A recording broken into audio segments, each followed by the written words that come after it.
Hi, ಎಲ್ಲರಿಗೂ ನಮಸ್ಕಾರ. ನಾನು ರಶ್ಮಿ. ಇವತ್ತು ನಾನು ಸಿಂಪಲ್ಲಾಗಿ 10 ನಿಮಿಷದಲ್ಲಿ ರುಚಿಯಾಗಿರುವಂಥ ಹೀರೆಕಾಯಿ ಪಲ್ಯ ಮಾಡೋದು ಹೇಗೆ ಅಂತ ಹೇಳ್ಕೊಡ್ತೀನಿ. ತುಂಬ ಸಿಂಪಲ್ಲು. ಅರ್ಜೆಂಟಾಗಿ ಹೀರೆಕಾಯಿ ಇದ್ದರೆ ಸಾಕು, ಎಷ್ಟು ಫಾಸ್ಟಾಗಿ ಬೇಕೋ ಅಷ್ಟು ಫಾಸ್ಟಾಗಿ ರೆಡಿಯಾಗೋಗುತ್ತೆ. ಆಯಿತಾ? ನೋಡಿ, ಎಷ್ಟು ರುಚಿಯಾಗಿ ಹದವಾಗಿ ಬೆಂದಿರೋವಂಥ ಹೀರೆಕಾಯಿ ಪಲ್ಯ ಸಖತ್ ಟೇಸ್ಟಿಯಾಗಿರುತ್ತೆ. ಇದನ್ನು ವಿತ್ ಈರುಳ್ಳಿಲೂ ಮಾಡ್ಬೋದು, ವಿತೌಟ್ ಈರುಳ್ಳಿಲೂ ಮಾಡ್ಕೊಳ್ಳೋರು ಮಾಡ್ಕೋಬೋದು. ಕೆಲವರು ಮನೇಲಿ, ಬ್ರಾಹ್ಮಿಣ್ಸ್ ಮನೇಲಿ ಈರುಳ್ಳಿನ ಯೂಸ್ ಮಾಡಲ್ಲ, ಅಂಥವರು ಹಾಗೆ ಕೂಡ ಮಾಡ್ಕೋಬೋದು. ತುಂಬ ಟೇಸ್ಟಿಯಾಗಿರುತ್ತೆ, ಹೆಲ್ದಿ ಕೂಡ ಚೆನ್ನಾಗಿದೆ. ಬನ್ನಿ ಹೇಗೆ ಮಾಡೋಣ ಅಂತ ನೋಡೋಣ. ಮೊದಲು ಇದಕ್ಕೆ ಬೇಕಾಗಿರೋವಂಥದ್ದು ಹೀರೆಕಾಯಿ ಪಲ್ಯ ಅಂದಮೇಲೆ ಹೀರೆಕಾಯಿ ಬೇಕಲ್ವಾ. ಹೀರೆಕಾಯಿ 2 ತೊಗೊಂಡಿದ್ದೀನಿ ನಾನಿಲ್ಲಿ. 2 ಹೀರೆಕಾಯಿನ ಮೇಲ್ಗಡೆ ಸಿಪ್ಪೆನ ಲೈಟಾಗಿ ಎರ್ಕೊಂಡು ಅದನ್ನು ಸಣ್ಣದಾಗಿ ಹೀರೆಕಾಯಿನ ಹೆಚ್ಕೊಂಡು ಇಟ್ಕೊಂಡಿದ್ದೀನಿ.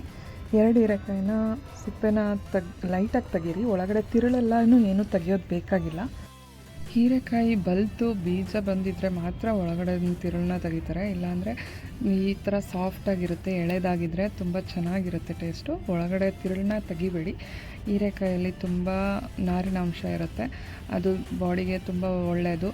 ಮಲಬದ್ಧತೆ ಇರೋರಿಗಂತೂ ಇದು ತುಂಬ ಒಳ್ಳೆಯದು ರೆಸಿಪಿ.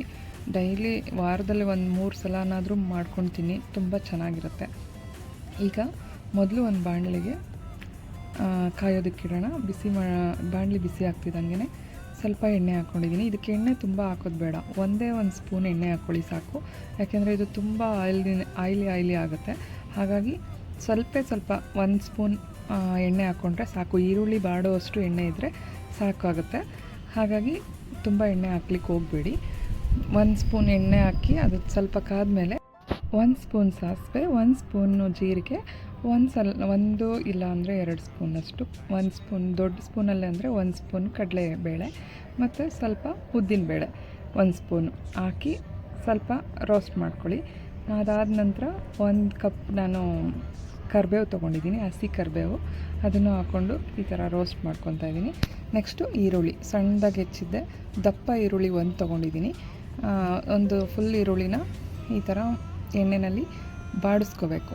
ಹೀರೆಕಾಯಿಂದ ಸುಮಾರು ವೆರೈಟಿ ಆಫ್ ಪಲ್ಯಗಳನ್ನು, ಡಿಶಸ್ನ ಮಾಡ್ತಾರೆ, ಗ್ರೇವಿ ಮಾಡ್ತಾರೆ. ತುಂಬ ಚೆನ್ನಾಗಿರುತ್ತೆ. ಹೀರೆಕಾಯಿಂದ ಮಾಡೋ ಎಲ್ಲ ಪದಾರ್ಥನೂ ಚೆನ್ನಾಗಿರುತ್ತೆ. ನಾನು ಮೆಣಸಿನ್ಕಾಯಿ ಹಾಕೋದನ್ನ ಮರ್ತೋಗ್ಬಿಟ್ಟಿದೆ. ಸೊ ಮೊದಲು ಮೆಣಸಿನ್ಕಾಯಿ ಹಾಕಿ ಆಮೇಲೆ ಈರುಳ್ಳಿ ಹಾಕಿ ಯಾವುದಾದ್ರೂ ಹಾಕೋಬೋದು. ಖಾರ ಕಡಿಮೆ ಬೇಕು ಅಂದರೆ ಆಫ್ಟರ್ ಹಾಕ್ಕೊಳ್ಳಿ, ಖಾರ ಸ್ವಲ್ಪ ಜಾಸ್ತಿ ಬೇಕು ಅಂದರೆ ಮೊದಲು ಹಾಕ್ಕೊಳ್ಳಿ. ನೆಕ್ಸ್ಟು ಸ್ವಲ್ಪ ರುಚಿಗೆ ತಕ್ಕಂಗೆ ಉಪ್ಪು ಹಾಕ್ಕೊಂಡು ಬಾಡಿಸ್ಕೊತಾ ಇದ್ದೀನಿ. ಉಪ್ಪು ಹಾಕೋದ್ರಿಂದ ಬೇಗ ಈರುಳ್ಳಿ ಬಾಡುತ್ತೆ. ಈ ಥರ ಎಣ್ಣೆಯಲ್ಲಿ ಸ್ವಲ್ಪ ಉಪ್ಪು ಹಾಕ್ಕೊಂಡು ಚೆನ್ನಾಗಿ ಫ್ರೈ ಮಾಡಿಕೊಂಡು ಆಮೇಲೆ ಈರುಳ್ಳಿ ಟ್ರಾನ್ಸ್ಪರೆಂಟ್ ಆದಮೇಲೆ ನಾವು ಹೆಚ್ಚಿಟ್ಕೊಂಡಿರೋ ಅಂಥ ಹೀರೆಕಾಯಿನ ಹಾಕೋತಾ ಇದ್ದೀನಿ. ನಾನು ಇಲ್ಲಿ ತೊಗೊಂಡಿರೋಂಥ ಪೂರ್ತಿ ಹೀರೆಕಾಯಿ ಎಳೆದೇ ಆಗಿತ್ತು, ಹಾಗಾಗಿ ತುಂಬ ಚೆನ್ನಾಗಿತ್ತು ನಮ್ಮ ಮನೆಯಲ್ಲಿ ಮಾಡಿರೋವಂಥ ಪಲ್ಯ. ನೀವು ಎಳೆಯ ಹೀರೆಕಾಯಿನಲ್ಲೇ ಮಾಡ್ಕೊಳ್ಳಿ, ತುಂಬ ಚೆನ್ನಾಗಿ ಬರುತ್ತೆ.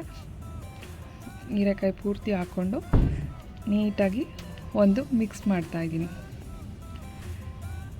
ಚೆನ್ನಾಗಿ ಮಿಕ್ಸ್ ಮಾಡ್ಕೊಳ್ಳಿ.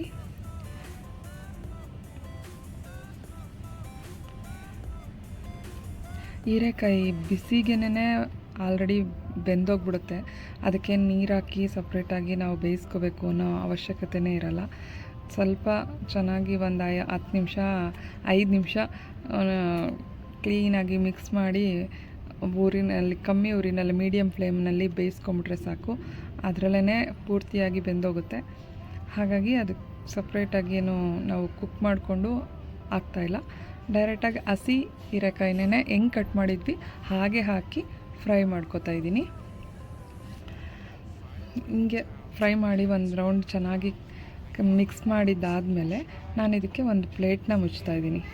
ಈ ಥರ ಒಂದು ಪ್ಲೇಟ್ನ ತೊಗೊಂಡು ಕ್ಲೀನಾಗಿ ಎಲ್ಲ ಫುಲ್ಲು ಕವರ್ ಆಗೋ ಥರ ಮುಚ್ಚಿ ಒಂದು 5 ನಿಮಿಷ ಬೇಯಿಸ್ಕೊಂಬಿಡಿ. ಸಣ್ಣ ಊರಿನಲ್ಲೇ ಇಟ್ಟು ಒಂದು 5 ನಿಮಿಷ ಬೇಯಿಸ್ಕೊಂಡ್ರೆ ನೋಡಿ ಎಷ್ಟು ಚೆನ್ನಾಗಿ ಹಬೆನಲ್ಲೇ ಅದು ಬೆಂದೋಗ್ಬಿಡುತ್ತೆ, ಅಷ್ಟು ಚೆನ್ನಾಗಿ ಕಾಣಿಸುತ್ತೆ. ಈಗ ಹೀರೆಕಾಯಿ ಆಲ್ಮೋಸ್ಟ್ ಬೆಂದಿದೆ, ಕಾಣಿಸ್ತಾ ಇದೆ ಅಲ್ವಾ ಎಷ್ಟು ನೀಟಾಗಿ ಬೆಂದಿದೆ ಅಂತ. ಚೆನ್ನಾಗಿ ಕಾಣುತ್ತೆ. ಬೆಂದ ಮೇಲೇ ಅದು ಒಂಥರ ಒಳಗಡೆ ಇರೋ ತಿರುಳೆಲ್ಲ ಆಲ್ರೆಡಿ ಬಿಟ್ಕೊಂಡಿರುತ್ತೆ. ಮೇಲ್ಗಡೆ ಹೀರೆಕಾಯಿ ಮಾತ್ರ ಸ್ವಲ್ಪ ಗಟ್ಟಿಯಾಗಿ ಕಾಣಿಸ್ತಾ ಇರುತ್ತೆ. ನೆಕ್ಸ್ಟ್ ನಾನು ಇದಕ್ಕೆ 1 ಕಪ್ ಹಸಿ ತೆಂಗಿನಕಾಯಿ ತುರಿನ ಹಾಕೋತಾ ಇದ್ದೀನಿ. ಹಸಿ ತೆಂಗಿನಕಾಯಿ ತುರಿನೇ ಯೂಸ್ ಮಾಡಿದ್ರೆ ಟೇಸ್ಟ್ ಇನ್ನೂ ಅದ್ಭುತವಾಗಿ ಬರುತ್ತೆ. ಕಾಯಿ ತುರಿನ ನಾವು ಇದಕ್ಕೆ ಎಷ್ಟು ಚೆನ್ನಾಗಿ ಇರೋ ಕಾಯಿನ ಅಂದರೆ ಬಲ್ತಿರೋ ಕಾಯಿನ ಯೂಸ್ ಮಾಡಿ ತುಂಬ ಚೆನ್ನಾಗಿ ಟೇಸ್ಟ್ ಬರುತ್ತೆ ಎಳೆಕಾಯಿಗಿಂತ. ನಾನಿಲ್ಲಿ 1 ಕಪ್ ಪೂರ್ತಿ ಹಾಕ್ಕೊಂಡಿದ್ದೀನಿ. ಇದಕ್ಕೆ ತೆಂಗಿನಕಾಯಿ ತುರಿನೇ ತುಂಬ ಟೇಸ್ಟ್ ಕೊಡೋದು. ನೀವೆಲ್ಲರೂ ಅಷ್ಟೇ ಯಾರೇ ಈರುಳ್ಳಿ ಇಲ್ದಲೇ ಮಾಡೋರಾದರೂ ಕೂಡ ತೆಂಗಿನಕಾಯಿನ ಮಿಸ್ ಮಾಡಬೇಡಿ. ತೆಂಗಿನಕಾಯಿನ ಕಂಪಲ್ಸರಿ ಹಾಕ್ಕೊಳ್ಳಿ, ಚೆನ್ನಾಗಿರುತ್ತೆ ಟೇಸ್ಟು. ನೆಕ್ಸ್ಟ್ ಇದನ್ನೊಂದು ಮಿಕ್ಸ್ ಮಾಡಿದ್ದಾದಮೇಲೆ 1 ಕಪ್ ಕೊತ್ತಂಬರಿ ಸೊಪ್ಪನ್ನ ಹಾಕ್ಕೋತಾ ಇದ್ದೀನಿ, ಹೆಚ್ಚಿಟ್ಟಿರೋದು. ಕೊತ್ತಂಬರಿ ಸೊಪ್ಪು ಹಾಕ್ಕೊಂಡು ನೆಕ್ಸ್ಟ್ ಇನ್ನೊಂದು ರೌಂಡು ಚೆನ್ನಾಗಿ ಮಿಕ್ಸ್ ಮಾಡ್ಕೋತಾ ಇದ್ದೀನಿ. ಇಷ್ಟೇ, ಇಷ್ಟು ಮಾಡಿದ್ರೆ ನಮ್ಮ ರುಚಿಯಾಗಿರೋವಂಥ ಸೂಪರ್ ಸಿಂಪಲ್ 10 ನಿಮಿಷದಲ್ಲಿ ಆಗೋವಂಥ ಹೀರೆಕಾಯಿ ಪಲ್ಯ ಪಟ್ ಅಂತ ರೆಡಿಯಾಗಿ ಹೋಗುತ್ತೆ. ನೀವು ಟಕ್ಕಂತ ಅನ್ನಕ್ಕೆ, ಅನ್ನ ಸಾಂಬಾರು, ತಿಳಿಸಾರು, ಇಲ್ಲ ಟೊಮೆಟೊ ಸಾರು, ಇಲ್ಲ ಉಪ್ಪು ಸಾರು ಏನೇ ಮಾಡ್ಕೊಂಡಿರಿ ಸೈಡ್ ಡಿಶ್ ಆಗಿ ಇದನ್ನು ರೆಡಿ ಮಾಡ್ಕೋಬೋದು. ಆಮೇಲೆ ಇದನ್ನು ಚಪಾತಿಗೆ, ದೋಸೆಗೆ, ರೊಟ್ಟಿಗೆ ಎಲ್ಲದಕ್ಕೂ ಸೂಪರಾಗಿರುತ್ತೆ ಕಾಂಬಿನೇಷನು. ತುಂಬ ಚೆನ್ನಾಗಿ ಈಸಿಯಾಗಿ ಮಾಡ್ಬೋದು. ಎಲ್ಲರೂ ಒಂದು ಸಲ ಮಾಡಿಕೊಂಡು ಹೇಗಿತ್ತು ಅಂತ ತಪ್ಪದೆ ನಿಮ್ಮ ಕಮೆಂಟ್ನ ನನಗೆ ತಿಳಿಸಿ. ಒಂದು ಸಲ ಮಾಡ್ಕೊಳ್ಳಿ, ಮನೆಯಲ್ಲಿ ಎಲ್ರಿಗೂ ಇಷ್ಟ ಆಗುತ್ತೆ.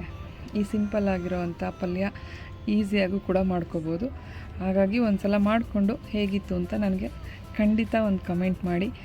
ಮತ್ತು ನಮ್ಮ ರಶ್ಮಿ ಕನ್ನಡತಿ ಯೂಟ್ಯೂಬ್ ಚಾನಲ್ನಲ್ಲಿ ಬರುವಂತಹ ಅಡುಗೆಗಳು ಸಿಂಪಲ್ ಆ್ಯಂಡ್ ಟೇಸ್ಟಿಯಾಗಿರುತ್ತೆ.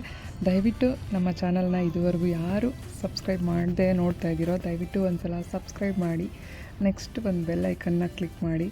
ಬೆಲ್ ಐಕನ್ನ ಕ್ಲಿಕ್ ಮಾಡೋದ್ರಿಂದ ನಾನು ಮಾಡೋ ಪ್ರತಿಯೊಂದು ರೆಸಿಪಿಯ ನೋಟಿಫಿಕೇಷನ್ನು ನಿಮಗೆ ಬೇಗ ಬರುತ್ತೆ. ಆವಾಗ ನಿಮಗೂ ಏನಾದರೂ ಅದು ಇಷ್ಟ ಆಗಿದರೆ ಆ ರೆಸಿಪಿಗೆ ಬೇಗ ಮಾಡ್ಕೊಳ್ಳೋದಕ್ಕೆ ಅನುಕೂಲ ಆಗುತ್ತೆ, ಹುಡ್ಕೋಷ್ಟು ತೊಂದರೆ ಇರಲ್ಲ. ಈ ವಿಡಿಯೋ ನೋಡ್ತಾ ಇರೋ ಎಲ್ಲರೂ ಒಂದು ಲೈಕ್ ಅಂತೂ ಖಂಡಿತ ಕೊಡಿ ಅಂತ ಕೇಳ್ಕೊತೀನಿ. ನಿಮ್ಮೆಲ್ಲರ ಈ ಪ್ರೋತ್ಸಾಹ ನಮ್ಮ ಶಕ್ತಿಯಾಗಿರುತ್ತೆ. ನಾವು ಇನ್ನೂ ಹೆಚ್ಚಿನ ಒಳ್ಳೆ ರೆಸಿಪಿಗಳನ್ನ ನಿಮ್ಮ ಮುಂದೆ ತಂದಿಡೋದಕ್ಕೆ ನಮಗೂ ಖುಷಿಯಾಗುತ್ತೆ. ದಯವಿಟ್ಟು ನಿಮ್ಮೆಲ್ಲರ ಸಹಕಾರ ಹೀಗೆ ಇರಲಿ ಅಂತ ನಾವು ಮುಂದಿನ ವಿಡಿಯೋದಲ್ಲಿ ಮತ್ತೆ ಸಿಗೋಣ. ಇನ್ನೂ ಒಂದು ಒಳ್ಳೆಯ ರೆಸಿಪಿ ಜೊತೆ ನಾನು ಮತ್ತೆ ನಿಮ್ಮ ಜೊತೆ ಸಿಗ್ತೀನಿ. ಅಲ್ಲಿವರೆಗೂ ನಮಸ್ಕಾರ.